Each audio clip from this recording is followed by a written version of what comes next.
All right. Welcome back to the FF Face Off, folks. This is a fantasy football podcast, and today we are coming at you with our consensus top 12 wide receivers. Should be a grand old time. Also, of course, as always, if you guys want to engage in the chat, you guys are just as much a part of the show as we are.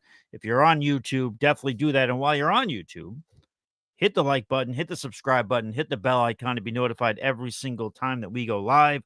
We appreciate the hell out of that. And also, I will remind you to go to fffaceoff.com for all of your fantasy football, NFL, sports betting needs. Things are ramping up. We are psyched about it. We're going to have a good show today, even though you could follow me on X, but my name is Michael discombobulated Hobbs. You can follow me there. I can't even get the words out. That's how discombobulated I am. I'm not doing very well today. But if you want to follow me and help me get organized, you can follow me at the FF Realist. I'm joined, of course, as always, by Steve D'Angelo, who could be followed at Fantasy Savvy. Steve, how's about you? All is good. Yeah, Mondays sometimes like that. You get a little, the weekend, you got to get into a rhythm a little bit, but we will certainly get into a rhythm as we get into the show. I'm going to take the kids to the go-karts after this. They've been begging me for weeks. We were at the Jersey Shore. They had a little go-kart thing. I'm like, wait till we get home. There's a much better place. I'll take you to go-karts then. We did a bunch of other shit. So I'll take them there. Also got the batting cages. I signed up for a softball league recently. Finally got into a men's softball league out here, and my son's getting baseball started soon. Do that as well. But yeah, it's going to be you could say it's generic with these top 12 rankings. Who really cares? But this is like, these are the picks that win or lose you a draft sometimes. So let's get into it. And also joining us is Mr. Pete Nova, who could be followed at Supernova38. That's 2 R's, of course, in case you're really looking for the guy. Pete, how's it going today on this Monday? It's going all right. Yeah, a little bit of a long day with work and and life, but yeah, glad to be here. Talk about these rankings. Yes. And last but not least, the godfather of the FFA Soft, the ever beautiful, the ever handsome, even though he's not wearing a tank top, he toys with our emotions. His name is Anthony Servino. He could be followed the real NFL guru. Anthony, sweetheart, how are you today? Doing good. Excited to get into these wide receiver rankings and a lot going on. Like you guys said, around training camp right now, some receiver injuries. I know we'll probably highlight one of these injuries later on, but let's just get right into it. We got a lot to talk about. Yeah, I mean, we were just asked, even though we're not going to do a big news show, we're going to get right into stuff. But we were asked by Big Draft Energy, who was a friend of the show. He said, "Serious question: is Brandon Aiyuk a top 10 receiver?" We might as well just at least address this quickly. I'm going to say he's not even a top 10 for me if he's on the Niners this year. If he goes to any other team, I still don't put him in my top 10. Yeah, he's very good. He'll be good for fantasy, but I'm not putting him in my top 10, regardless of where he's going to be playing. Did anybody have a quick opinion on that? Contrasting, or are we all in lockstep on that one? Yeah, he was outside my top 10 too. And it's kind of crowded in San Francisco. And yeah, depending where he ends up, he could certainly be a top 10 receiver, but odds are he won't. So yeah, there's other guys I like ahead of him.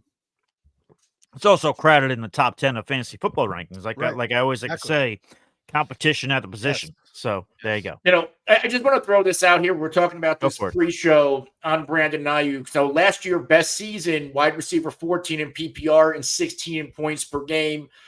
Didn't get a lot of volume. So let's say he goes to another destination, and I think Pete and I disagreed here, but we don't know if Brandon Aiyuk is a true alpha. We don't know, because in San Francisco, when the other defense has to worry about Debo and Kittle and Christian McCaffrey, when are you really getting double covered?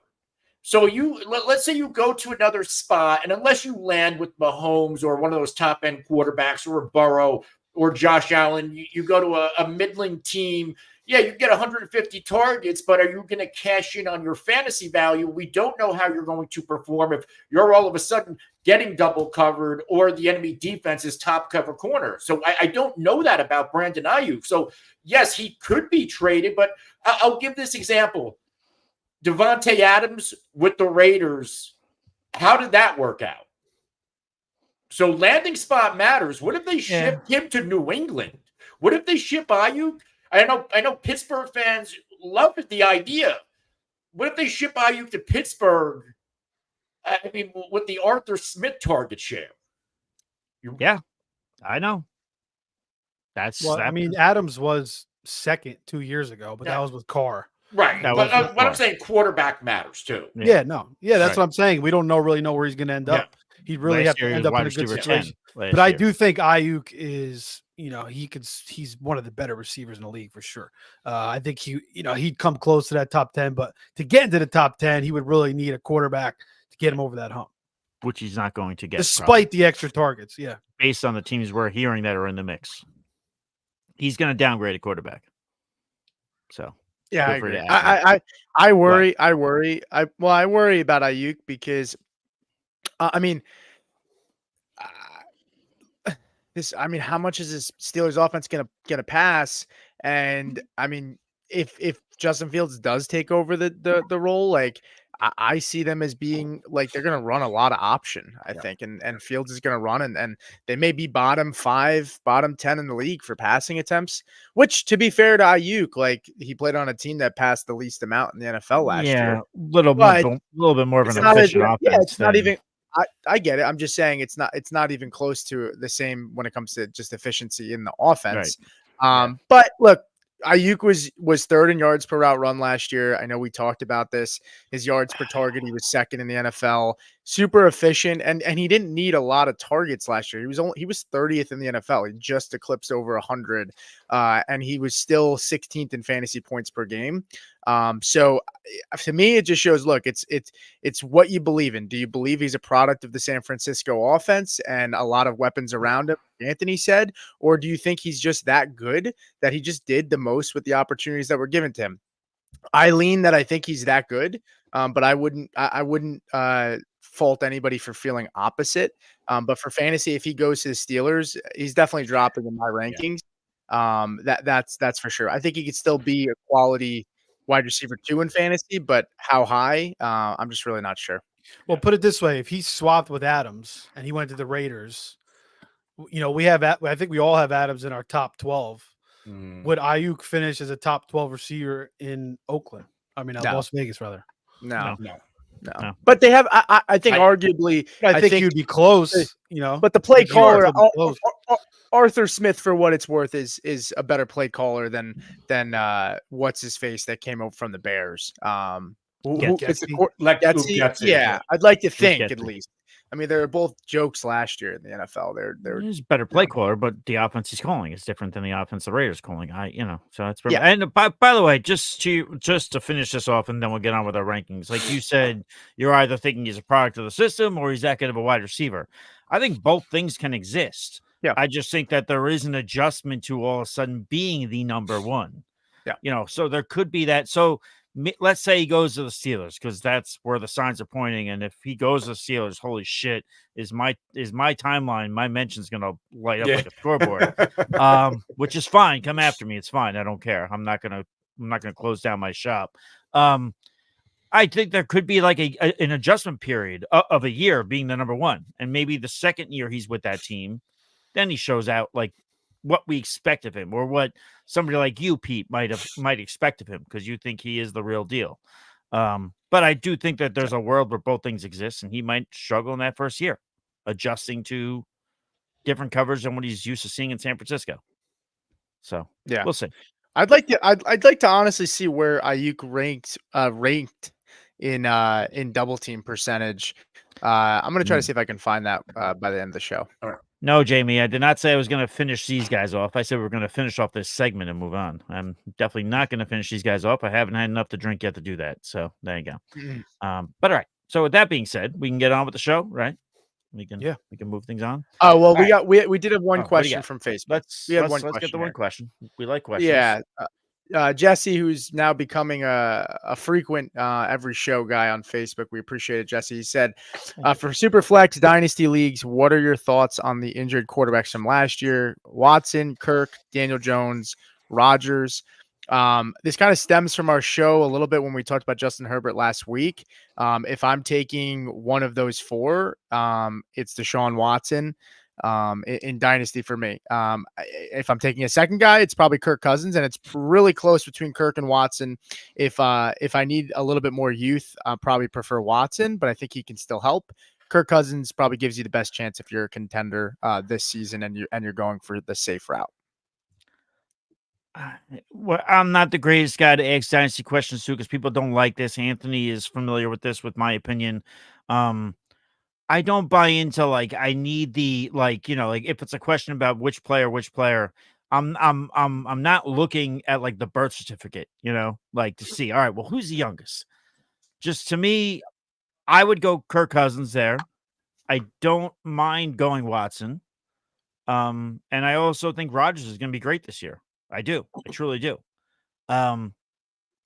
Obviously, Jones was the last guy, Daniel Jones. That's not even part of the discussion. I think Kirk and Rodgers are the most reliable. That's the ones I would go with. Yeah, and like we had a passionate discussion about on Friday it was Pete, you, and Anthony about Deshaun Watson. Even though Anthony says he likes Deshaun Watson, there is that worry about him staying healthy. So there you go. Big Draft Energy sending a $10 super sticker. Appreciate you. It's awesome. God bless you. Absolutely. Just to round off this question here, it all depends on your current build, and that's how I view Dynasty. Can I contend, or am I in a complete rebuild? Right. With these quarterbacks, if I need one or maybe two to try to go get me a championship, if I have a loaded team, I want Kirk Cousins and or Aaron Rodgers. You could probably acquire both because Aaron Rodgers in Dynasty is not very expensive, and go chase a championship and stream. And let's say you want Rodgers, you at least have Cousins as a backup. I know I have a Dynasty league where I roster both, and I'm very comfortable going to chase another title there. With these other guys like Daniel Jones, I'm not touching Daniel Jones. His future is so shaky. It's so dicey. Deshaun Watson, he's the one guy, if you are in a somewhat of a rebuild, I wouldn't mind getting my hands on, because I don't know if we're never going to get that old Deshaun Watson again, but he's at least a solid QB1, like a starting fantasy quarterback that I don't think will lose you weeks as long as we get the Deshaun that we started seeing at the end of last season going into the injury. But really the guys I want are Kirk or Aaron Rodgers. Yeah, same here. There you go. I was just I was listening to you, but I was also William Stevenson again is being an MVP in the chat. So there you go. So God bless him. All right. So all right. With that said, I guess we can get into our top 12 wide receivers. Yeah. We can go ahead. All right, let's do it. Let's get into what turned out to be our number one amongst the four of us. That is Mr. CeeDee Lamb of the Dallas Cowboys. As of this moment, he does not have, despite some pretty strong rumors, he's still without his contract extension. Finished as a wide receiver one last year, I believe, 153 targets or so. In 2023, he finished as a top 12 wide receiver. 58.8% of his games. That was the third highest mark among wide receivers. He finished in the top 24, 82.4% of his games. That was the second highest mark. So this guy is going to deliver. Dallas is going to throw the ball. I know Zeke is back, but Zeke is not what he was a few years ago, even though, Anthony, you and I both support Zeke, especially for where he's being drafted. But to me, I know Tyreek is fierce, but CeeDee Lamb is all the way for me. The number one wide receiver. I've said it before on this show. I'll say it again. Anthony, you are the resident Cowboy guy. So talk to me about CeeDee Lamb. Yeah, in my personal rankings, I have CD as my number one wide receiver. And, I can make a case for other guys.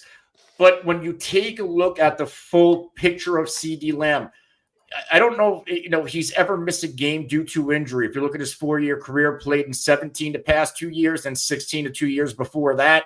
Since Amari Cooper has left the building, we've seen an ascension from CeeDee Lamb. 2022, he goes to as a wide receiver 7 points per game, and then last year he takes off like a rocket ship as a wide receiver 1 in points per game and overall.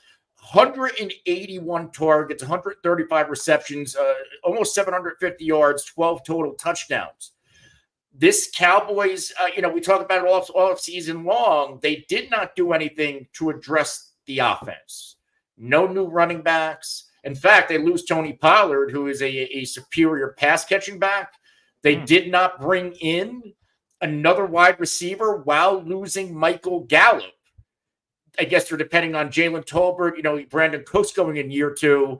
CeeDee's playing for a contract. Dak's playing for a contract. CeeDee did all this last year in year 1 in the Mike McCarthy system.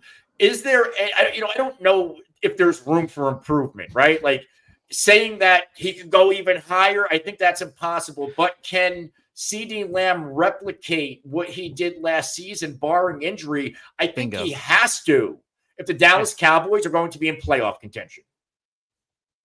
Yeah, absolutely. Yeah. Yeah. So to me, it's and we've also said on this show, we talked about Aiyuk earlier, and these rumors now are starting to get hot and heavy. There's no world in which CeeDee Lamb is not a Dallas Cowboy this year, and really, I think beyond. I think he is the guy that's getting the contract. When was the last time a wide receiver finished number 1 back-to-back seasons? Lamb could repeat. Yeah, I think it's been about 20 years or so. Wow. I think it's been around there. It's been a bit, but listen, records, things are made to be broken. So whatever. I'm okay with it. You have anything else, Anthony? You were about to say something? No, we're just, he was also efficient, number 1 in red zone targets, 14th in deep targets. So maybe some room there. But look, like first in yards after the catch, touchdowns, received, like across the board, CeeDee Lamb, he was literally a do-it-all receiver. And I don't know what the hell Jerry's waiting for. When you get a season like this from CeeDee Lamb, the reliability, the durability, the ascension from what we've seen, like you got to pay this guy. The one question I'd like to ask you is you talk about red zone targets or CeeDee. But we also saw there was a big inability for the Dallas Cowboys to score touchdowns in the red zone with their running backs. Me and you text constantly last year when the Cowboys were in the red zone saying, wish they had Zeke. If they have Zeke, and if Zeke is efficient in the red zone like you and I think he'll be, does that maybe take away from some of CeeDee Lamb's targets in the red zone? I don't know. And the reason why, and maybe, if somebody could do a deep dive on this, because Dallas, their offense was so potent that they were always in the red zone. Not only was Lamb number 1 in red zone targets at receiver, Jason Ferguson was number 1 in red zone targets at tight end. And Tony Pollard had the second most red zone touches of any running back with 72. So my thing is, how many of those Tony Pollard red zone touches resulted in a field goal or a 4-and-out? So I think that's just possibly more point. You get what I'm saying here? Like, I don't know if those receiving touchdown totals are going to be affected by Zeke. If anything, they score more points because Tony Pollard, there was a lot of wasted red zone opportunities. Yeah. All right. That's fair. The last thing I'll say before we move on to the next player, the chat is buzzing with Jamie and Big Draft Energy saying Antonio Brown did it a few years in a row. I'm curious about what the format was, because I remember what the format was where I heard that it's been 20 years. I'm not sure what format you guys are looking at, but again, fact check me. And they're right. Yeah, they're right. If it's PPR, if it's half point, if it's standard, I don't know. It is PPR. I heard. And Hopkins also did it from 17 to 18. So both seasons in 17 and 18 as well. So that even goes to then why can't CeeDee? So there you go. That's fine. All right. With that being said, there's not much left to say about CeeDee besides the fact that he's awesome. So we'll go to our second wide receiver. He's another awesome wide receiver. It's Mr. Tyreek Hill. Finished as a wide receiver 2 last year. He got himself a restructured contract that is worth $90 million over the next 3 years, $65 million guaranteed. Targeted 32.7% of the time last season, second among wide receivers last year. I will just say, as I kick it to Pete on this one, mind you, Jalen Waddle did miss 3 games. The startling thing I saw was 5 games with over 150 yards receiving. That's like whatever. But Pete, What says you on Tyreek Hill as the wide receiver 2 in fantasy football this year? Yeah, so I'm gonna actually pass this to Steve. I think Steve and Anthony are we're gonna do Oh, I this one. apologize. Yeah. No, Okay. you're good. You're good. I was late on the graphic Okay. too, but Steve and Anthony, which one of you You're guys want right to go in time. first? Steve, you can take it first. Okay. Yeah, Tyreek's my number one.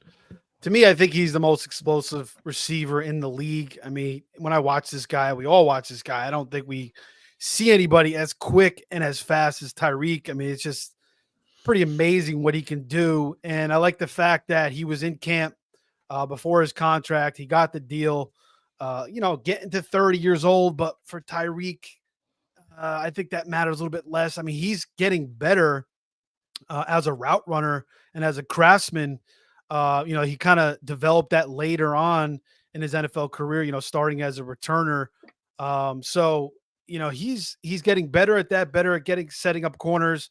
And you look at Tua last year, he threw 29 touchdowns, led the league in yards, but threw 29 touchdowns. But, Mostert had 21 fucking touchdowns. So you give 6, 7 more, maybe, or 5, 6 more to Tua. I know Tyreek had 13 touchdowns last year, but I could see him doing that again. He had 17 one year with the Chiefs, 14 another year, finished second as the wide receiver 3 times.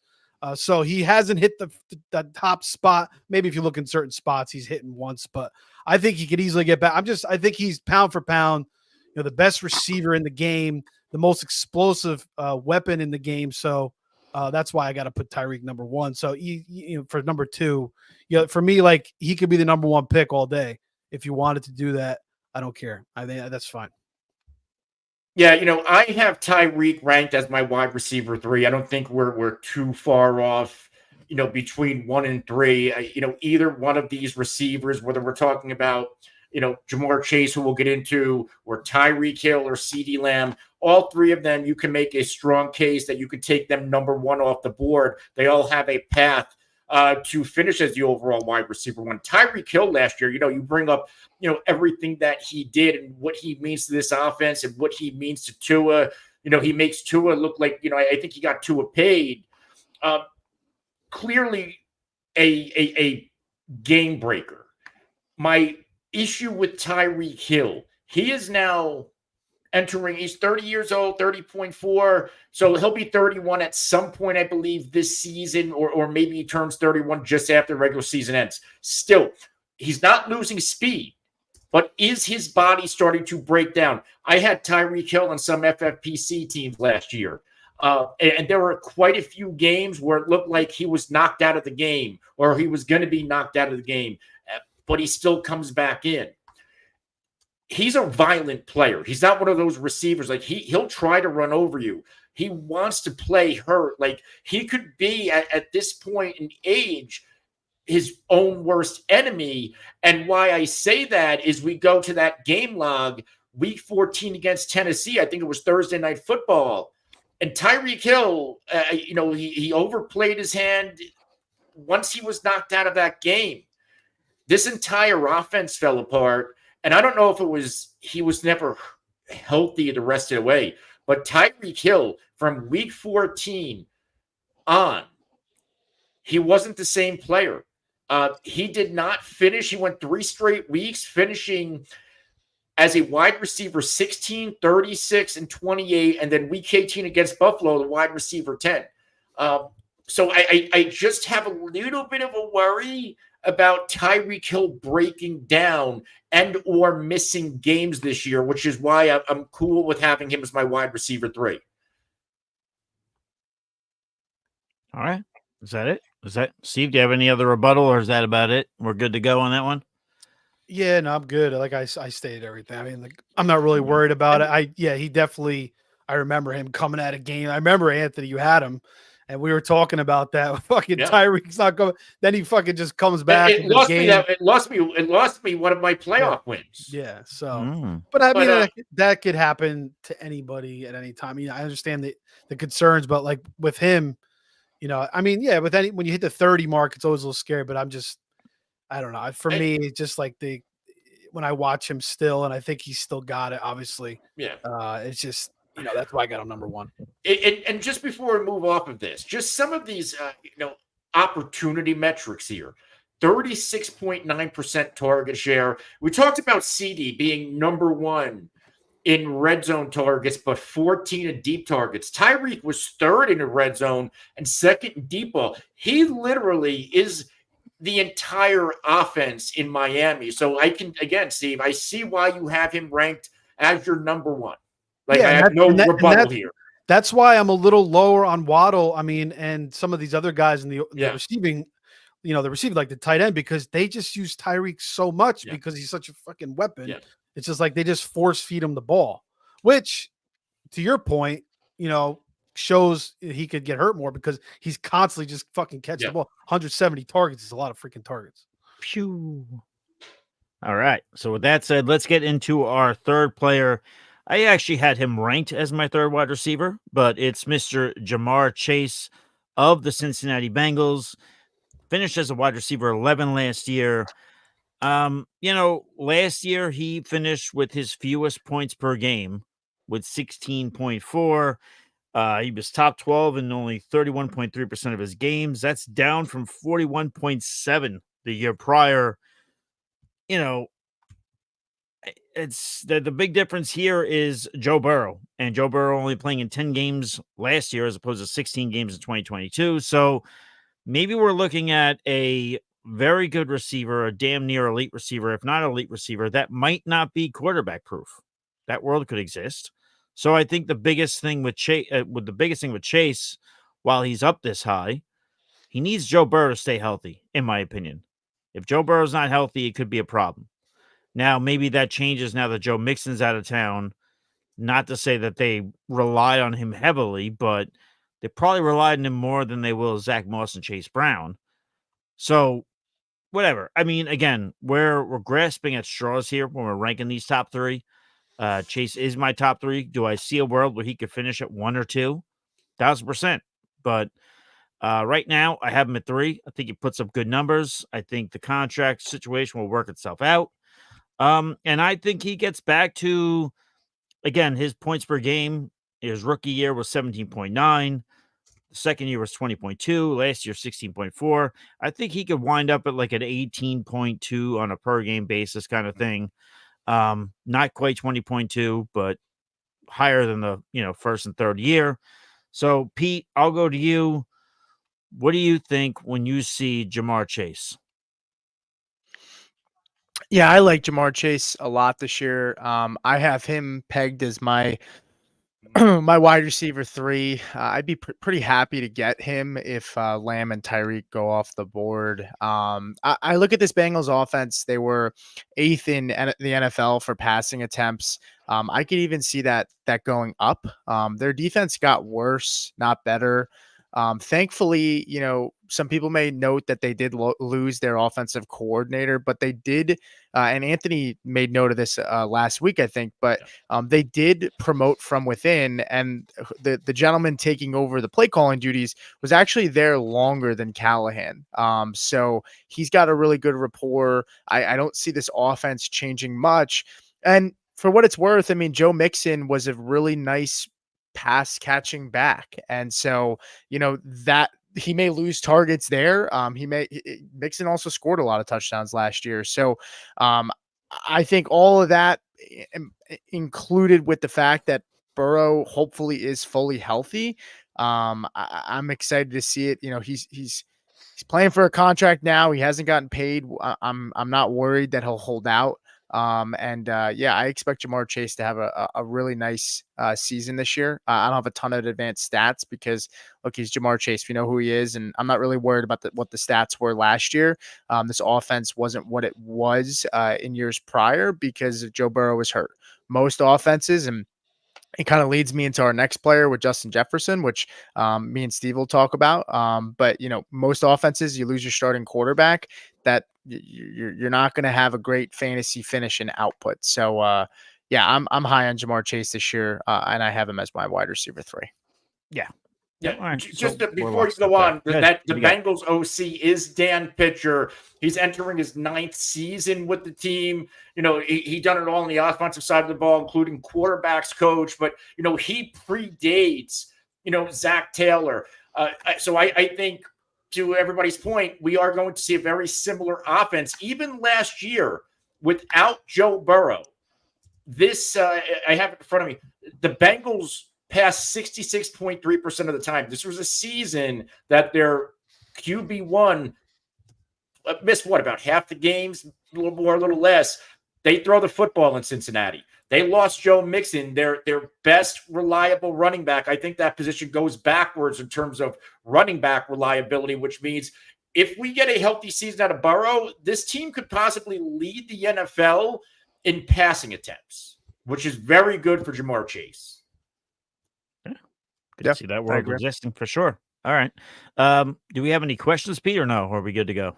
We good to go? Yeah, we do. One was a little bit older of a question. Let me find it real quick.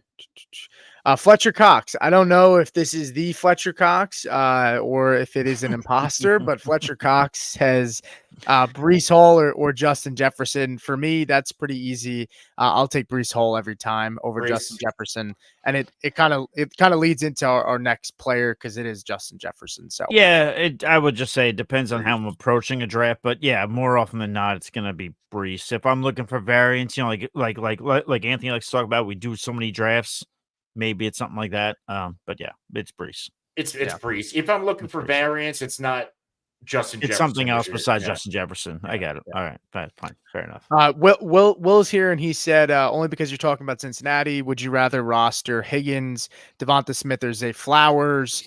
Honestly, I actually prefer Devonta Smith. I think I do too, actually. Yeah, I'm excited to see what Kellen Moore does with him in this offense. Zay Flowers would be third for me. Steve, would you agree? Or it's very close. All those guys are very similar to me. I like getting all of them. If I had to pick one, I'd probably pick Zay. Just think because he could be the true number one there. Whereas Devonta's behind AJ and Higgins is behind Chase. All right. So we are going to get into our wide receiver 4, in which Pete and Steve will discuss. That is, when we just had a question about, it is Mr. Justin Jefferson. Finished as a wide receiver 33 last year, but only played in 10 games, fresh off a 4-year, $140 million extension this offseason. Jefferson will now prepare to play without Kirk Cousins. Life without Kirk Cousins. We'll see how much that affects him. Steve, I'll go to you first because you've been waiting to talk a little bit. What says you on Justin Jefferson, ranked 4th?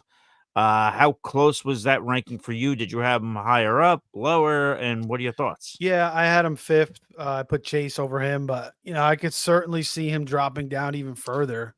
The only reason I had him so high was because now we're hearing about Addison. He's got the arraignment coming up pretty soon, so that suspension seems like it's going to happen earlier. Than later. I heard a rumor. I heard a rumor today. The Addison suspension might be around 3 games. I did see that today. So, and then you got Hockenson also working back from an injury. So it's like, who the hell are they going to throw the ball to? It's going to be Justin Jefferson. Now he gets a ton of targets by default, even with the talent out there, even with those 2 guys out there last year. But I mean, it's going to, might just be absolutely insane. But then you got Darnold. And McCarthy, and all indications were that Darnold was going to take the job, and now there's rumblings that McCarthy's outplaying him. So whether that's a good or bad thing or not, I don't know, but there's definitely a big drop off at quarterback, at least this year, for Justin Jefferson. So having him in my top 5 doesn't feel great, but I think you offset that with the amount of targets he's going to continue to get with those 2 guys out. Now that may draw more attention to him. That may, mess up some things for him as well because he's getting even more double teams. But I like the coaching staff there. I think they do a good job. I like the fact that they brought in Aaron Jones.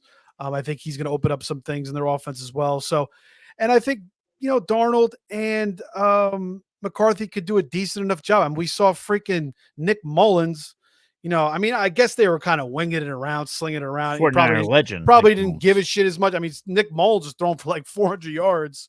So, we could see some of that too. Maybe they just get into some of these games where they're slinging it around. So I think Justin Jefferson, the number one pick, pretty much every fantasy draft last year. He had the number one finish 2 years ago. I feel decent about him in the top 5, but I could see him, maybe not finishing, maybe like somewhere in the top 12, but maybe not that top 5 mark. But I still feel great about him just because those guys are going to be out. He's going to get he's going to soak up all those targets. And I think the coaching staff is competent enough to, kind of hold up those quarterbacks. Just before Pete goes, Anthony, what do you call Mr. Nick Mullins? What'd you call him in the past? Small Dick Nick. Small Dick. How would you know? How'd you know about that? I thought it was Big Dick at times. No, that Big Dick Nick was Nick Foles. Yeah. Yeah, it does hang low. That's fine. All right, let's go to Pete. Let's get our mind out of the gutter. Let's go to Pete. Pete, what says you on Mr. Justin Jefferson, again, ranked 4th in our consensus top 12? Yeah. One thing to note, Facebook, I just added everyone. So we just got 28 people in here from Facebook just jumped in. So if you are here, welcome in and feel free to just send a comment in and ask any questions. We are here on our 4th receiver, which is Justin Jefferson. Look, I have Jefferson as my 6th receiver. If he falls in the draft in that 10 to 12 range, I'll be happy about it. But I don't know if in many drafts if he will. But look, for me, quarterback play is downgraded, which is crazy to say from Nick Mullins and what he had last year, but they threw the ball a ton last year. I mean, they were 3rd in pass rate. I don't see that happening. Forgetting about passing attempts, which 3rd in pass rate, they didn't have as many pass attempts as some of the other teams because they weren't good enough to stay on the field. So, I mean, I worry, when you look at them, they were, I want to say the Minnesota Vikings. Okay. They were 4th in total pass attempts. So just a slight smidge down from their pass rate percentage rank, but I just don't see it happening. I think they're going to want to protect Sam Darnold. I think they're going to want to protect JJ McCarthy. Last year they had nothing invested in Nick Mullins and the guys throwing the ball. And so, yeah, they were in a lot of games where they were playing from behind. I think Brian Flores is going to make this defense better, which we did see them improve last year. I think it's going to get better. They did lose some key players on the front 7. But I don't know. For me, I look at it like it's the same with Jamar Chase, where, how many Justin Jefferson is pretty much playing possibly with like a bottom 30 to 35 quarterback this season. And I say that because I don't know how long it's going to take JJ McCarthy to pick up steam. And I don't know how long it's going to take for him to start. We don't know what we're getting with Sam Darnold. So I do worry. It is a benefit that they play in a dome, and so that should help. But they also upgraded the running back room. They didn't have an Aaron Jones in this room last year. Alexander Mattison was atrocious. So for all those things, look, he's still my wide receiver 6. I'll be happy if I get him. But I'm not paying up for him over guys for me like A.J. Brown, St. Brown, Jamar Chase, Hill, and Lamb. I prefer all those guys over Jefferson, and I will draft them accordingly. We are getting asked by Ty Harrison here, which, Steve, I'll go to you here. Are you worried about Jefferson coming off of injury? Could this be something that lingers? Or dare I say, knock on wood, we don't get this, but could he become a player that starts getting hurt? No, I'm not really worried about that. I mean, what was it, a hamstring injury last year that he got that kept him out? I mean, hammies are always a bitch. Obviously, we see that with Christian Watson. But, I mean, all indications are he's fine. He's healthy. Everything's good to go. There's been no reports. So, yeah, I'm not overly worried about that right now. No, Greg, not selling JJ in fantasy. No. In Dynasty. Sorry, Dynasty. Sorry. I don't think people will give Justin Jefferson's full value with the current quarterback situation. So he's a hold for me right now. And I still wouldn't sell him either. I mean, he's still young. He may not be the guy you want him to be this year, but if JJ ends up working out, I mean, he's in a great situation. It just might. Hey, Justin Jefferson could be good. It just might take him the second half of the year. And if you're paying for a guy like Jefferson super high, I don't want a guy that's not gonna be able to produce the points I'm looking for early in the season, which I think he should be fine. I just I don't know. I'm not. I'd rather all those guys ahead of him. There you go. Listen, Anthony, we got to feed the ego here. ATL is asking, Anthony, during the 1990s, what would you say was the best and worst Cowboys moment of that era? There was a lot of very good moments. I don't have to go into that, but the worst is probably Jerry booting Jimmy Johnson. That is true. That should be the one. There's that. There's the probably the final Troy Aikman concussion that knocks him out. Oh yeah. And then the Philadelphia Eagles classy fans cheering when Michael Irvin broke his neck. That was another one. That was so there's the three good ones right there. I'm surprised that the Niner NFC Championship, when the Niners actually finally beat the Cowboys in Candlestick. Well, y'all cheated. Y'all cheated. No, don't worry about that. You're fine. Don't worry about that. Watering down the field so Emmett couldn't run. Shh. It's fine. But no, those are three good options, especially Jerry Jones getting rid of Jimmy Johnson for sure. 1,000%. All right. Barry Switzer. That loss 94 to the Niners probably was 9-year-old me. 9-year-old me could have coached that Switzer team. Terry Switzer got handed a fucking all right. Gold. All right, so we're ready to go on to wide receiver number 5 in our consensus rankings, and Emmett run it 29 times. Yeah. One of us had this 5th wide receiver ranked very low. His name, or lower than the rest of us. His name is Amon-Ra St. Brown.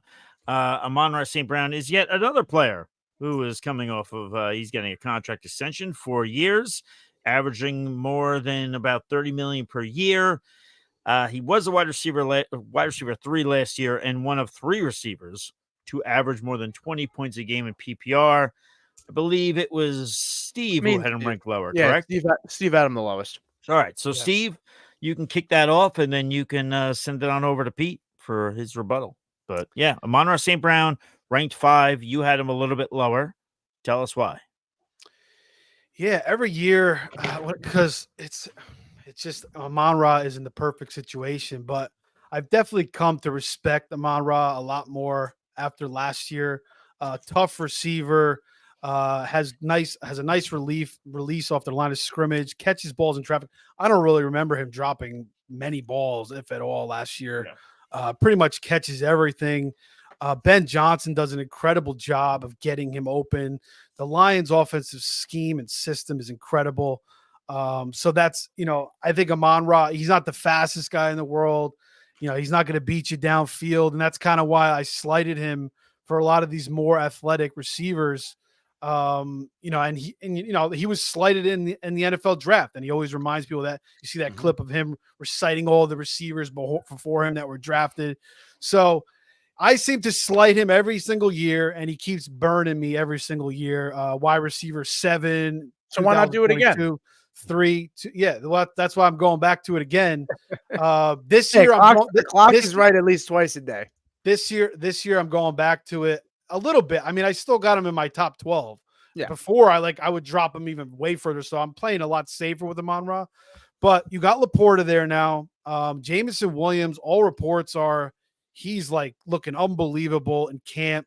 Ben Johnson's talking about how Jameson thinks he could do anything on the field. So you got Jahmyr Gibbs also in more of a receiving role. So do they need to rely on Amon-Ra as much as in years past? Is he going to get 164 targets again?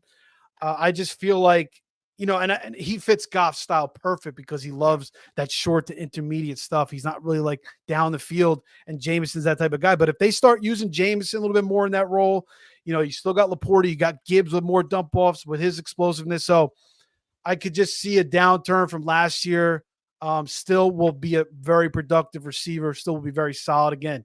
the Lions are an incredibly schemed offensive team. So I just think that, maybe if you're taking them top 5, top 6, or top 7, there's some other better options there.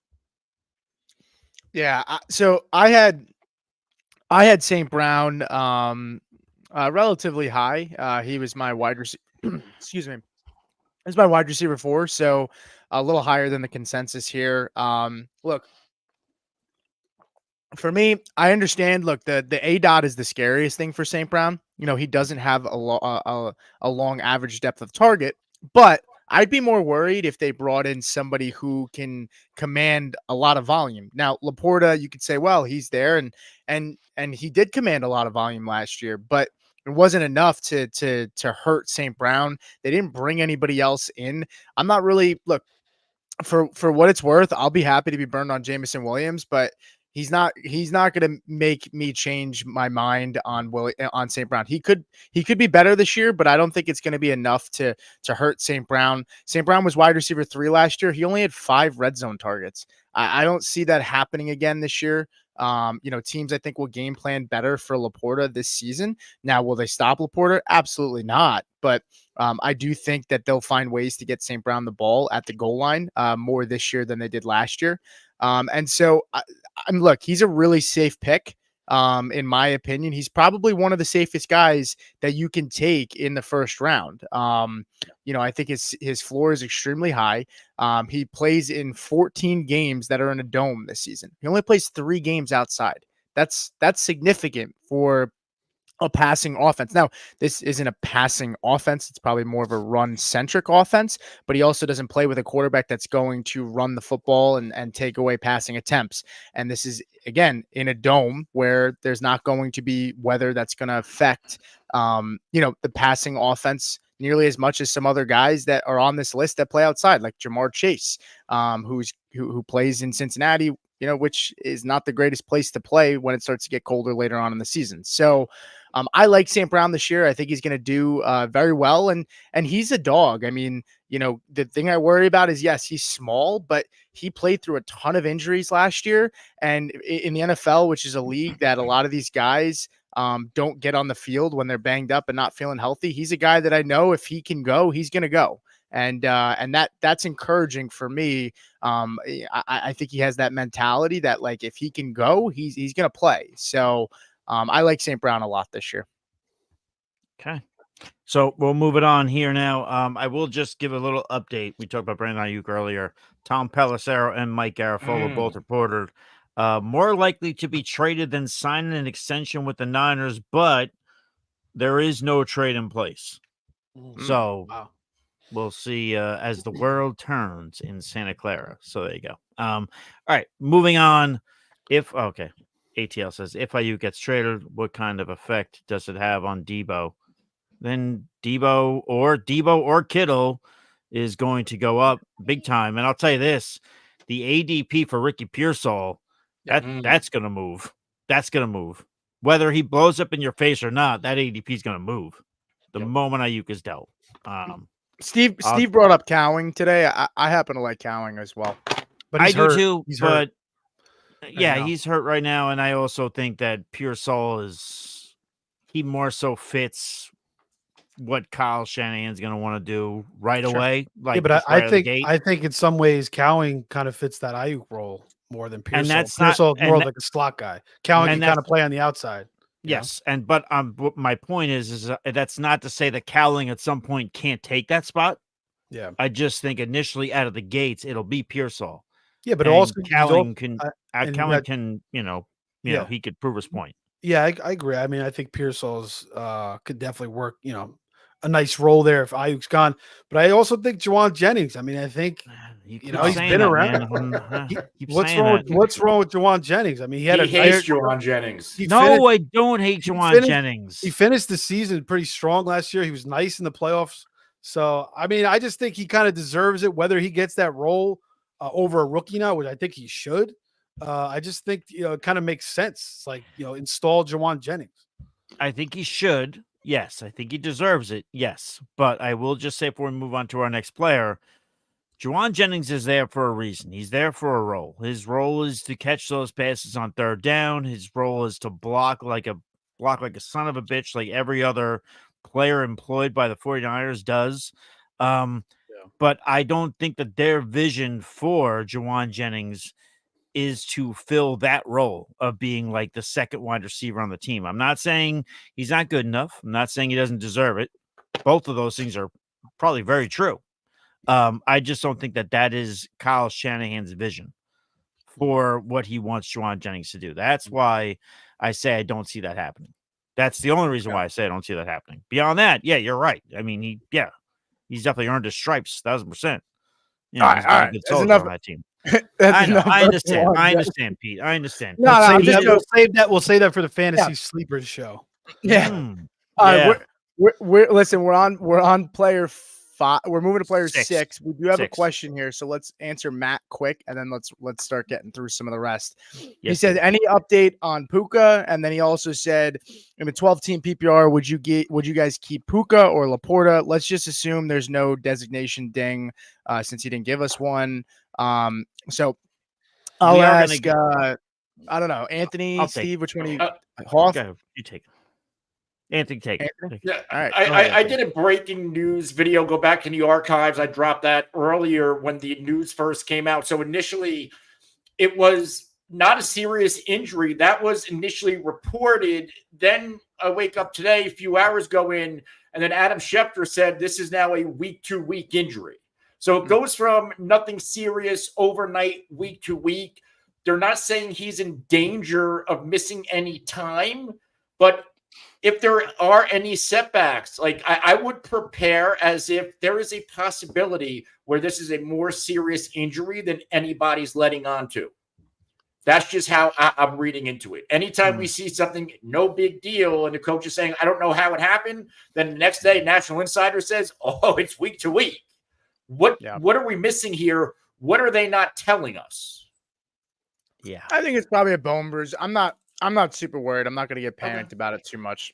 But I do think that, and we're going to get to our 6th player now, but I do think that there is something to be said though for Anthony's thought process here. But while we do see situations like you said, Pete, where it turns out it's just a bone bruise, it's fine. We do see situations like Anthony's saying where they're like, it's fine, but it's like next thing you know, the player's slow out of the gates, then he misses 3 weeks. And it's a nightmare of a season, especially potentially of where you could be drafting Puka. So no, that's fair. To answer his question, I would probably take Laporta. At this point, yes. And on top of it too, there's a lot more wide receivers than there are elite tight ends. And if you're not getting a designation ding, I would probably just prefer taking the elite tight end and calling it a day. All right. So, let's get on to our 6th player. Easy with the koozie. Oh, you know what? God damn it, William. Every time you're nice to me, you take a step back. Just deal with it, dude. Love you, buddy, but deal with it. All right. Our 6th wide receiver, Mr. A.J. Brown of the Philadelphia Eagles, finished as a wide receiver 5 last season. Pete, I'll kick this one over to you. You can kick it back to me if you'd like. The one thing that's interesting about A.J. Brown that I noticed, this is one of those not like a PFF, not like a deep digging stat here, but he's had 10 touchdowns in even number years. I thought that was interesting. So it's 2024, the year in which A.J. Brown has 10 total touchdowns again, 10 or more. He didn't last year. He obviously did the year prior. So, I mean, I think he's got a good shot at it. I like him in this offense, obviously. Devonta Smith's going to be good. I'm just talking, so I'll kick it to you, and you could just give your rebuttal. I think this offense is just going to be steady as it goes. If there's one question about this Eagles offense and how it's going to work, it's the tush push without Jason Kelce. That's the one thing where it's like, okay, what's going to happen here? The defense is more of the question mark. This offense will be good. And if this offense is good, A.J. Brown will be good. And, while there's competition at the top, A.J. Brown will still be right there towards the end of the year. So I'm pretty comfortable with this ranking at 6. I'm pretty sure I had him at 6 in my own personal rankings, I believe. Yeah. But Pete, what says you on Mr. A.J. Brown going into this year with Kellen Moore as the offensive coordinator in Philadelphia? Yeah, one thing, Mackie, who's one of our mods in the Facebook chat, she says, hello, Mackie. first timer. Thank you for coming in. But yeah, AJ Brown for me is wide receiver 5. This guy was on pace for 1,995 yards after the first 6 weeks. He absolutely tore it up. Wide receiver 1 in fantasy. And then, he had some down weeks. The offense sputtered, and everybody that watched the Eagles last season just kind of saw that they just weren't right. It wasn't an AJ Brown thing. It was just that the offense just didn't adjust or make any changes, and they were just continuing to ride on the same philosophy and play calling that led them to the Super Bowl the year before, and they just didn't make enough adjustments. And I think that it was just a lack of good play calling, and I think AJ Brown, like what we saw in the beginning of the year, this is what he can do. He is capable of, honestly, call me crazy, like he's capable of being a borderline 1,800 to 2,000 yard receiver in a season. Is it going to be this season? I don't know, but like he's a freak athlete. And Kellen Moore is a huge upgrade at the offensive coordinator spot, something that they were lacking, since Steichen left last season. They were just dealing with a lot of inexperience last year, and they leaned on a veteran and AJ Brown in the beginning of the season to get them through, and they were chugging along, but offense got stale. There weren't really many adjustments, and it just kind of, they just fell. But he was wide receiver 5 still last year, even with, he let some people down in the championship. But if you had Eagles players, all of them let you down towards the playoffs. There was also Jalen Hurts towards the end of the year got jammed up with that knee injury, which I think he suffered against the Commanders.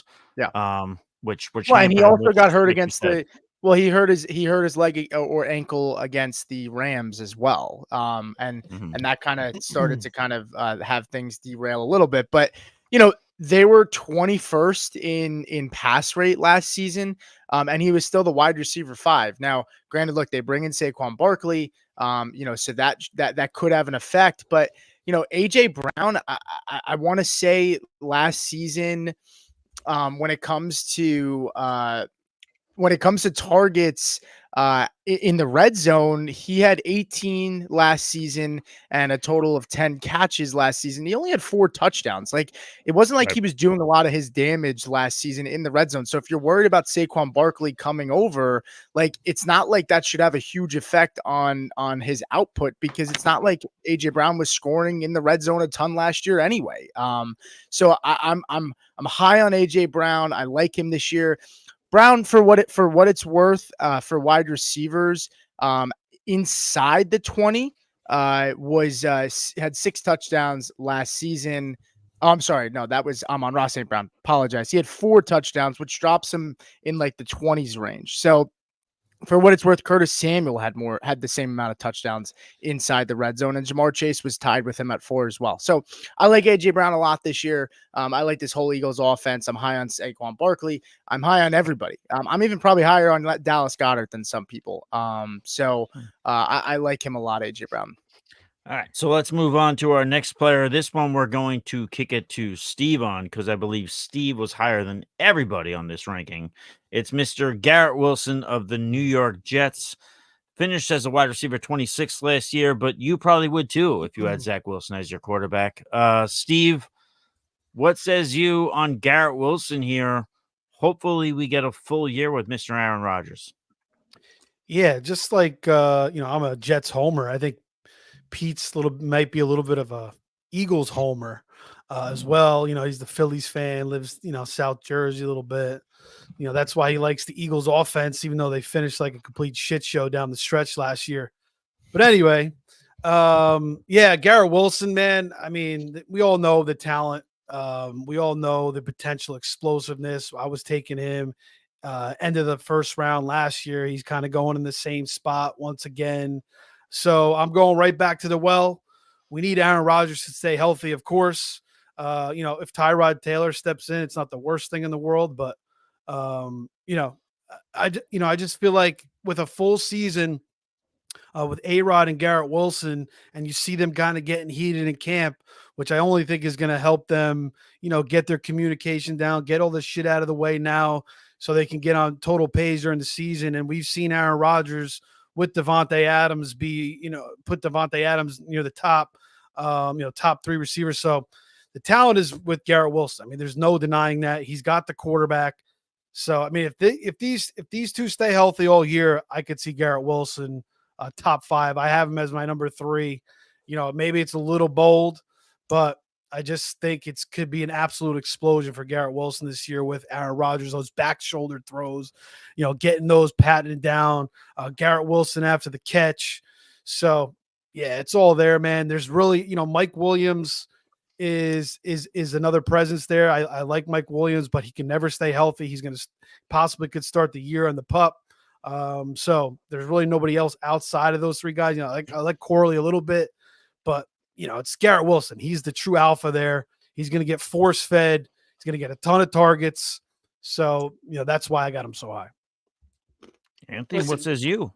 So I'm equally as high on Garrett Wilson. I have him as my wide receiver 7. I think last year I had him as my 5 or 7, and I'm not going to back off just because we had that Aaron Rodgers injury. When we look at Garrett Wilson, he is primed to be one of the bigger positive regression candidates across the board, and it all depends on the health of Aaron Rodgers.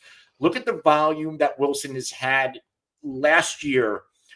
168 targets, 30.1% target share, and I'm not scared off by Mike Williams or anybody else in that wide receiver room to eat into that. So what was the issue with Garrett Wilson? Why did he only crack 1,042 receiving yards and 3 touchdowns? Well, catchable target rate, he was 65th. So only 114 of his targets were catchable, 67.9%. Target quality rating of 5.03. That's ranks 48th amongst wide receivers. You got to remember, there were some games that Garrett Wilson looked like he had 3 guys draped over him, and he was still making plays. If we get this healthy Aaron Rodgers, and there's a chance it happens, the Jets added 3 new offensive lineman starters, all veteran. Is it safe to say that Aaron Rodgers could break I would say top 7, top 5? Is Garrett Wilson just as talented, if not maybe better than Davante Adams? If your answer to that is yes, then go back and look at the Aaron Rodgers, Davante Adams seasons they had in Green Bay and say, why can't that happen for Garrett Wilson on that type of a target share? So I'm all in here. And there's also what's different this year. There's an extra layer of security when you're drafting Garrett Wilson, and his name is Tyrod Taylor. Tyrod Taylor, it's not going to give you Aaron Rodgers numbers, but Tyrod Taylor is a massive upgrade over the entire Jets quarterback room in each of the past 2 seasons since Garrett Wilson has been there. So if we do see Tyrod Taylor, I don't think Garrett Wilson will bust as bad as he did in his past 2 years. He gets too much volume in this offense. All right. By the way, arguably too, Tyrod Taylor is the best backup quarterback out of all the wide receivers we've talked about. He's probably the best backup quarterback to their starting quarterback. So if anybody can sustain being still fantasy relevant out of the guys we've talked about with an injury to the quarterback position, which there was a lot last year, it's probably Garrett Wilson. Yeah, he had 2 games with Tim Boyle and 4 with Trevor Siemian, and the rest with Zach Wilson. So, and you're telling me he wasn't good last year in fantasy? That's crazy. Wasn't the best. All right, so we'll get on to our next player. We're going to keep it with Steve and Anthony. Anthony, I'll go to you first in this one. It's Marvin Harrison Jr., ranked 8th in our consensus wide receiver rankings. Again, we did this based off of PPR. Drafted 4th overall by the Arizona Cardinals. Anthony, there's a lot of hype growing with Malik Neighbors, who's being drafted later than Mr. Marvin Harrison Jr. But tell me why you're in on him as the 8th wide receiver. Oh, I number one, I think the reason why there is hype because he's making great plays in training camp. It's training camp. Take that for what you will. It's everybody makes good plays at training camp. At least if you belong in the NFL, you should be able to perform in training camp. Now, I don't think it is easy for rookie receivers in year 1 to all of a sudden come in and pop. Sure, there are outliers, but to see both Marvin Harrison Jr. and Malik Neighbors go this high, it is a head scratcher for me because one is paired with Kyler Murray, and the other is paired with Daniel Jones. So I'm not incredibly high on Marvin Harrison Jr. I have him ranked as my wide receiver 11. I think that is fair. And what I'm going to hang my hat on when it comes to Marvin Harrison Jr., he has the pedigree, Hall of Fame wide receiver father, Marvin Harrison Sr., one of the biggest hyped receivers coming out of the NFL draft. We know where the Cardinals took him. So let's go to DeAndre Hopkins. And I brought this up on another show, and I was confusing the names between Harrison and Hopkins. The reason why, let's go back to the year 2020. What happened in year 2020? That was Hopkins' first year with Kyler Murray. And if we remember that season, DeAndre Hopkins was the wide receiver 5 in points per game, 1,400 receiving yards, 115 receptions on 160 targets, 6 total touchdowns. Why is that important? Because a lot of people don't remember that Kyler Murray, when healthy, is an excellent thrower of the football. He's an excellent fantasy player, a top 5 fantasy receiver. Can we, and I hate to drag down neighbors, I love the talent, but how many top 5 receivers have Daniel Jones supported? In fact, how many top 50 receivers has Daniel Jones supported? Serious question. So, it's not the best. I mean, but now, before I get to Steve, I just want to end with this. The Arizona Cardinals, they have a defensive-minded head coach in Gannon. That defense is still a work in progress. So they played tough last year. They're going to be worse this year, I think. They need to throw the football to stay in games and to try to win games. There's going to be a lot of throwing in Arizona, more than I think that people are thinking. Plus, it's the most talent Kyler's ever had around him. Sure. The one thing I'll just say before I go to Steve is I think that Malik Neighbors is better than any wide receiver Daniel Jones has had to throw to. That's the one thing I'll just say. But anyway, one more thing, Anthony. So if they're going to throw a lot in Arizona, what's your thoughts on Trey McBride? Oh yeah, that's all set. I'm just kidding. I'll still take Dalton Kincaid over Trey McBride. Let's not open that box. It's fine. It's fine, Anthony. Calm down. Steve, go ahead. Boy. Yo, boy. Steve, what says you? First off, shout out to Patty. She is my realtor here in Florida. If you guys need a good realtor here in Brevard County, Florida, definitely hit up Patty. What up, she's Patty? Awesome, absolutely awesome. And so it's tough for me because Harrison's going end of the first round, maybe beginning second round. So the hype is certainly there. It's well deserved. He's got his father's pedigree. His father's a Hall of Fame receiver for the Colts. And I do like Marvin Harrison a lot, but to put him in my top 12 ahead of some of these other big names as a rookie is just kind of tough for me. Yeah, you could say the Cardinals are going to throw more, but you still got Connor. They drafted Trey Benson. They also bring in Zay Jones. You got McBride. Their defensive-minded team. Cliff Kingsbury's out of the mix now. So Murray's never thrown for 4,000 yards before, and he's off an ACL injury too. So he might be running more as well.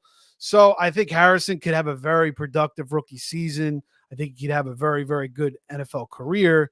I just don't know if I want to put him in my top 12 and take him in the first round. Now, I will certainly do that because I play in a lot of leagues and stack him with Kyler Murray. But if I'm only in a couple leagues or if I'm doing 1 or 2 drafts, I think it's kind of risky to take Harrison over some of these other guys. It's fair. If you're questioning rookies, it's fair. It's fair. Let's get into our number 9 player at this point. Mr. Puka Nacua of the Rams. Listen, this guy absolutely shocked the world last year, the NFL and the fantasy world, breaking the record for most rookie receiving yards in a season with 1,486, finished as a wide receiver 4. We did get this news of a knee injury, which we discussed a little bit earlier on the show when we had a question. There is that sentiment that Anthony was kind of alluding to where they say it's fine. It's something that could linger. And if it lingers, and if Cooper Kupp stays healthy, Cooper Kupp, people forget, and I understand because we're all excited about Puka. But a couple of years ago, when the Rams went to the Super Bowl, how good was Cooper Kupp that year? That's how good he can be. The big question is, can he stay healthy? Well, guess what? Now we got the same question about Puka. Is Puka going to be okay after this knee injury? So I find myself, I actually had Puka, I believe, 10th in my PPR rankings. I don't have them right in front of me, but I believe I had him at 10. I might start to move him down another spot or two, depending on how depending on how he heals, what kind of news we hear, how vague Sean McVay is, because Sean McVay was very vague all the way back to the days of Todd Gurley. So take all this with a grain of salt. Keep that in mind. But you are paying a very heavy price in fantasy if you're drafting Puka Nacua right now. We'll see where the ADP goes after this news. But Pete, what says you? Is there, I mean, obviously the injury news just happened, but was there any other reason why you would rank Puka lower than where he finished last year besides Cooper Kupp? Or is that just the biggest thing? Well, it's Cup and the injuries that are the biggest concern for me. Look, Puka played a full 17 games last season, but he was banged up a lot. And part of the biggest reason that he fell in the NFL draft was because he was injured in college a lot. So that does worry me. But he is playing in with one of the best quarterbacks, in my opinion, in the NFL. True quarterback in the NFL, Matt Stafford is one of my favorites. I still think from a standpoint of a guy that can get it done and facilitate an offense, I think Stafford's still one of the best in the league. So whenever you have a receiver that's paired up with someone as smart as Stafford, Stafford's not a guy that's just like running around and creating plays with his legs. Like he is like kind of similar, and this is not, don't take this the wrong way, but similar from a cerebral standpoint to Peyton, where, he is very good at the line of scrimmage in terms of identifying things, and he has an elite play caller to help him do that. So I think Puka and Kupp will get into the spots and continue to smash for fantasy. But what I would say is I think Kupp is valued too high, and Kupp's value too low, and Nacua is too high. And it wouldn't surprise me if both of these guys finish in like the 13 to 17 range. Like if both guys, neither of them are wide receiver ones, but they're both elite wide receiver 2 options, it really wouldn't surprise me. I think that's probably the most likely outcome for this offense, than Kupp finishing as a low end wide receiver 2 to even possibly a wide receiver 3, and Nacua finishing as a mid to high wide receiver 1, in my opinion, for fantasy. I think it's probably more likely that both are probably in that elite wide receiver 2 range for me. But I did have Nacua at the 11 spot for me in my rankings, and it does kind of go against the grain. Me and Anthony had a show a couple of months back, and I probably, Anthony probably did win a pizza bet with me, one of our first ones, when I said I think Puka probably finishes higher than Garrett Wilson. I don't feel the same now, but that's why sometimes you don't always make bets so far out before the season starts. But we'll see. They still got to play the game. So gotta know when to hold, know when to fold them, as great Kenny Rogers once said. And also the whole thing, we also have to hope Matthew Stafford stays healthy for a full year. That guy gets banged up a lot. Hey, but they do have Garoppolo. That's not a bad backup quarterback to have. I actually saw a report, and I'm being dead ass. I saw a report from, I think it was around the NFL, where there's actually questions of whether he's going to make the roster, the final roster. It wouldn't surprise me. Is Stetson Bennett still on this team? I believe he is, but Garoppolo apparently is not looking good in camp. Yeah, Bennett's still there. Bennett's still there. Okay. Anyway, all right. So we will move it on. What's that? Is he suspended? He is for PEDs. PEDs. Yeah, he was doing. He was doing PEDs to look more handsome. Illegal Botox.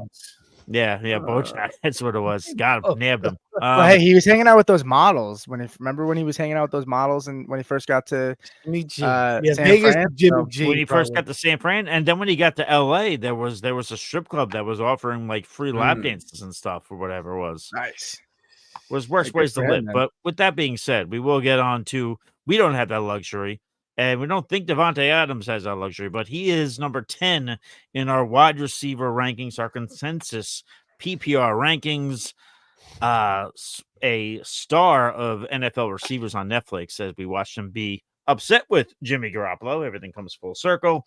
Finished as a wide receiver 10 last year, despite everything going on at the quarterback position. I'm going to kick this one over to, where are we? I'm going to go to Anthony first on this one. Anthony, what says you on Davante Adams? I have Davante ranked probably lower than most as my wide receiver 16. I'm completely out on Davante Adams. Now, last year, Davante Adams, super targeted. I'm pulling it up. 175, finished as a 15 in points per game and the 10 overall. 8 touchdowns, just 1,144 receiving yards, 103 receptions.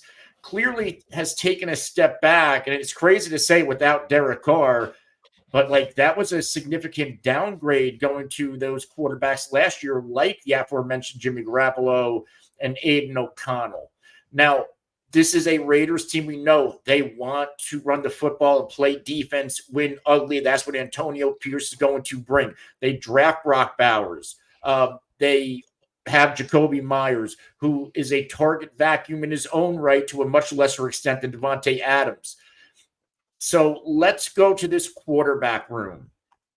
This quarterback room is not going to be good.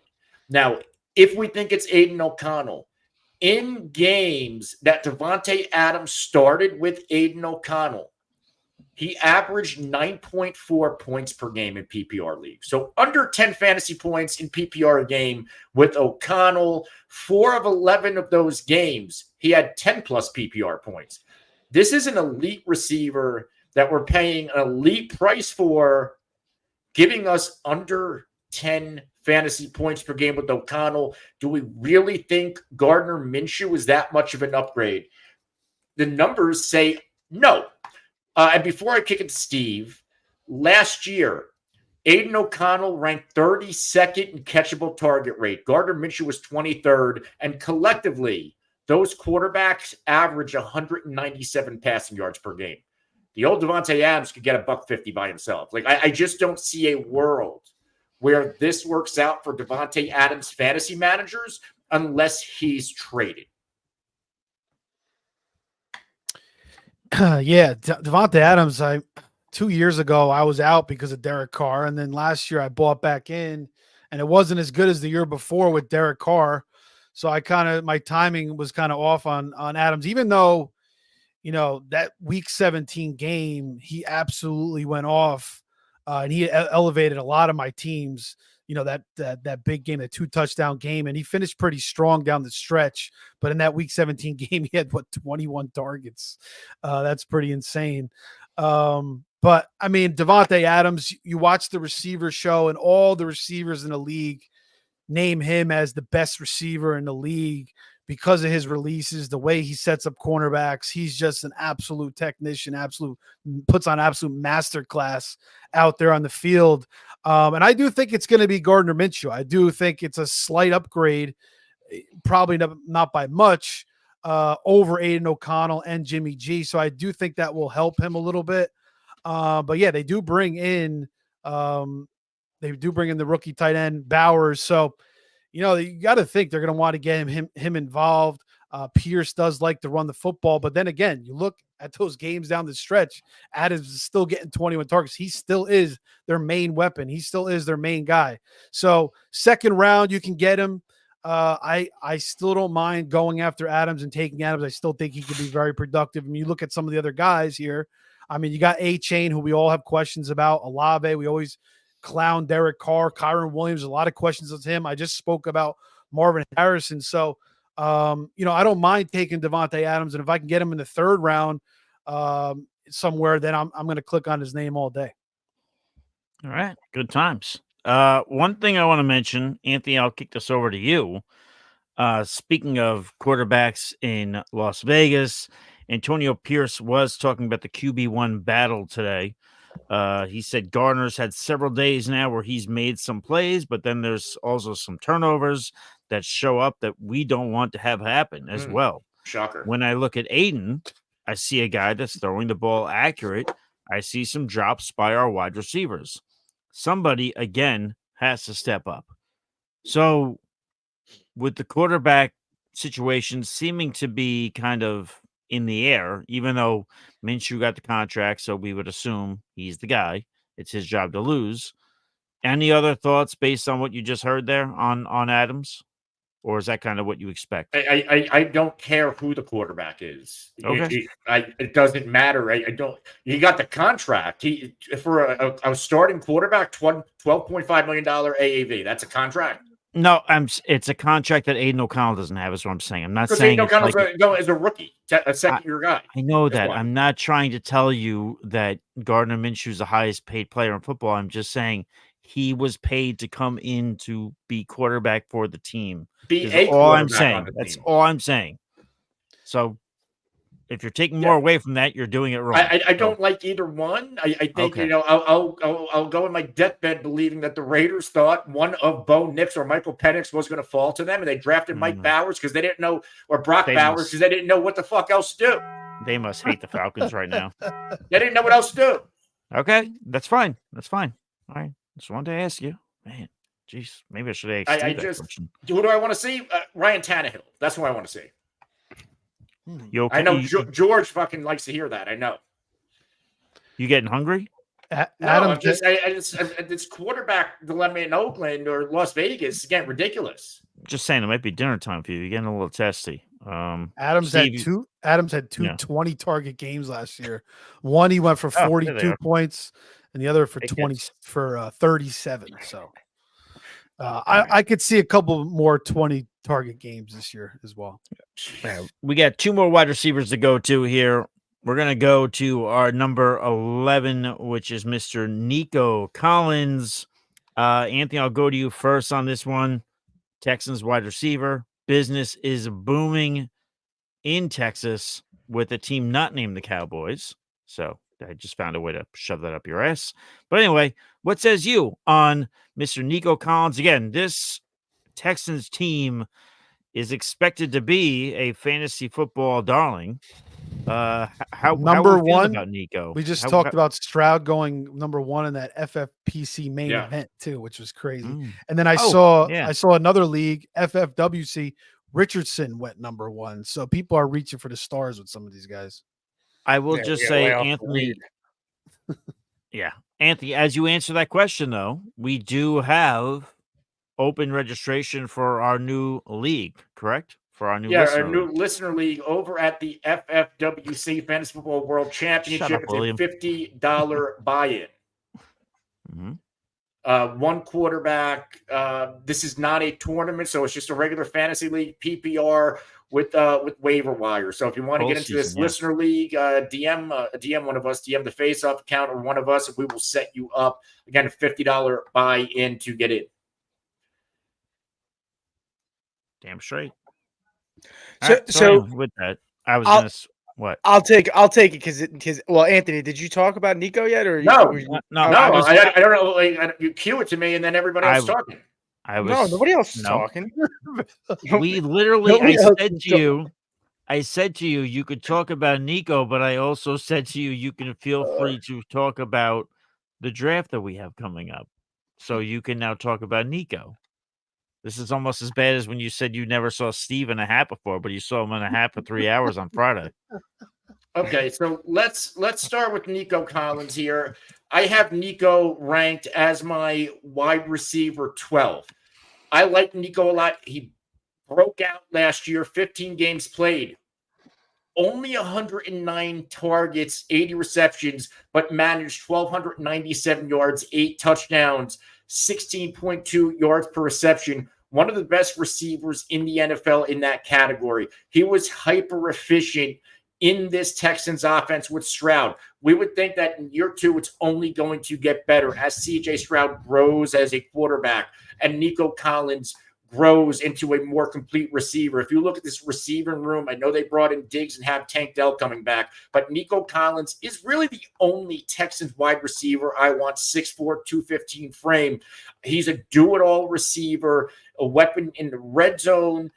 He can go deep as well. Now, I can't rank him any higher because there will be a lack of volume. So he will have to somewhat replicate the efficiency from last year to return fantasy value. With Diggs there now, I don't see more ceiling, that there isn't going to be more targets for any of these guys. this Texans offense, to put things in perspective, last year, they threw the 12th most times, 61.2%. That was with a bad running back room. They brought in Joe Mixon. This defense in year 2 under Ryans, I believe it gets better. So I think the pass rate drops back a few spots, closer to middle of the pack. So yes, I am very much in on Nico Collins. I'm out on the other 2 receivers unless I'm getting them at an immense value. And I'm really hoping that he can be as efficient as he was last year. Otherwise, this ranking, and if you're drafting him this early, could blow up in our faces. And that's the reality of it. Pete, what says you about Mr. Nico Collins? Yeah, I like Nico Collins a lot. I think, look, he's the most talented guy in this room. If for what it's worth, if this offense continues to take steps forward with CJ Stroud in year 2, I think Nico Collins should, possibly even be able to be better than he was last year. This is a guy that's, consistently showed flashes prior to last year, and he broke out. It was nice to see. We don't really see many year 3 breakouts anymore at wide receiver. It's always year 1. If you're a rookie wide receiver and you explode on the scene, it's like everybody's kind of down on the other rookies in year 2. And then we almost forget about year 3 breakouts because these wide receivers just come in so NFL ready. Nico Collins is extremely talented. He was one of the highest yards per route run wide receivers in the NFL last season, which to me is indicative of a guy that is probably going to be good for fantasy. I don't have a lot of metrics on Nico Collins. I didn't prepare a ton on him, but I do like him. I do think this offense will regress when it comes to the amount of passing attempts that they have. But I think Stephon Diggs can possibly open up things more for Nico Collins. I don't know how much. I mean, I know people are worried that it'll hurt him, but I think there's plenty of targets to go around in this offense. You had Robert Woods, who had like 50 or 60 last year. Noah Brown had 50 or 60 last year. Like some of these no-name players, at the bottom of the roster had a lot of these targets when we're looking at it. And so I like Nico Collins last year. I think he's going to be a nice value for what he's going for. I get why people are a little nervous because, there's a lot of mouths to feed in the offense, but I'm a believer in the talent, and that's why I have him as my wide receiver 10 this year. I'm willing to take the risk on him. All right. And we will round it out. We'll get into our final player here. We'll get into the wide receiver 12, and that's Mr. Drake London. I'll take this first, and then I will kick it on over to Steve, as I feel like I may have some explaining to do, because I believe all 3 of you, or maybe 2 of you, had Drake London in your top 12. I did not. I had him on the outside looking in. Me too. Oh, you did too? Okay, cool. So this is why we'll talk about it. Okay, so let's talk about it. So it's more so for me, it's less to do with obviously Drake London himself, because obviously optimism should be at an all-time high because Kirk Cousins is there now.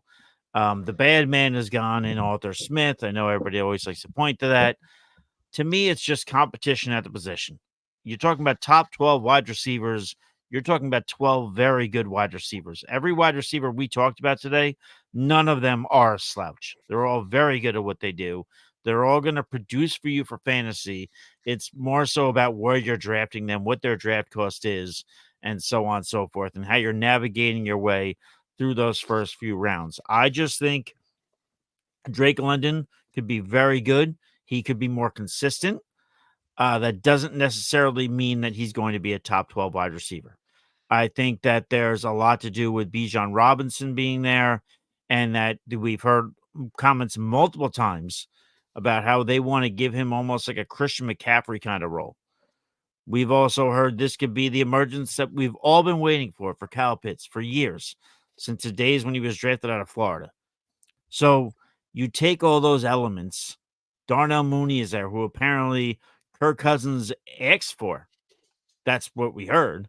And that's not to say Darnell Mooney's going to outscore Drake London. It's just to say when you talk about that many people who are going to get the ball, while Drake London could be more consistent, it doesn't necessarily mean he's going to skyrocket up the scoring and finish as, like, say, a wide receiver 5. If he does, God bless you for where you're drafting him. You're gonna be sitting pretty. But for me personally, I have him just outside my top 12. I have plenty of wide receivers outside my top 12 that I like. So again, this isn't a knock on him. It's more so, as I've been saying to Anthony since we started this show years ago, competition at the position. That's why I have him outside. But Steve, what says you, Drake London? What are your thoughts? Yeah, I kind of agree with that, what you're saying. I mean, there's other guys that I like ahead of him, and he's going in the second round, which is it is tough for me. But yeah, certainly Cousins comes to town, and we know how he force fed Jefferson. But I think Jefferson and London are different types of receivers. Jefferson's a guy that can really separate. London, he can separate a little bit, but he's more of a guy that you throw it up to. He's going to come down with it in traffic. He could be. I mean, I think the path for him to finish top 12 is, if he just finishes with 13, 14 touchdowns, something like that, which is possible. I mean, with Kirk Cousins, this offense should take a huge step up. Zach Robinson comes over from the Rams. They play a ton of 3 wide receiver sets. They like to throw the ball. We saw what Puka and Kupp have done. So he's going to take some of those ideas that he learned from McVay, certainly, to scheme Drake London open. You got Bijan there. You got Pitts. So it's not like you could just focus on London either. But yeah, it's the guys above him. It's the guys above him. You also got Bijan there, who's certainly going to get a lot of usage from what we're hearing. And then you got Pitts as well. I think there's some chemistry supposedly brewing with Mooney and London. And Cousins. So yeah, I think I could see a world where London finishes top 12. I'm not going to totally rule it out. I'm not going to hate on it, but I just think second round compared to some of these other guys, again. I just kind of been passing on London so far, but I do like Drake London's talent. I think he really is, 6'5". Again, if he could get the double-digit touchdowns, we could see him finish top 12. There you go. Now, we are going to end the show here, but do Anthony or Pete, do either of you guys have a response to anything that we're saying in regards to Drake London? Are you guys on board with it? Or... Listen, I'm in on Drake London. I think that people are scared off by the past few years of him not producing, but it's almost hypocritical for me to buy into Garrett Wilson and say he's going to take this leap with Aaron Rodgers and not think the same way about Drake London not only getting Kirk Cousins, but also a very good play caller in Zach Robinson. Okay. Pete, you have anything else, or is that pretty much it, man? Is that... Nah, I don't have a hard stance on Drake London. He's well, I mean, I guess I do and I don't. I'm kind of up and down on him, but I'm still trying to figure out where I land on him. So I see the positives, I see the negatives, but look, for what it's worth, Kirk Cousins has been very good at supporting wide receiver ones in fantasy. Granted, Justin Jefferson is not just some receiver, but Drake London's extremely talented, so I could see him finishing as a wide receiver 1 this year. All right, there you go. So, all right, that's going to do it for today's show. We appreciate everybody for watching along. We appreciate everybody in the chat. I will tell you, if you're listening in podcast format, and if you say, hey, how do I get involved during all this live stuff? It seems like fun. Head on over to YouTube, hit the like button, hit subscribe, hit the bell icon. You'll be notified every single time we go live. And yes, get in this chat. We will answer your questions, especially as the season rolls on here, as the season gets going.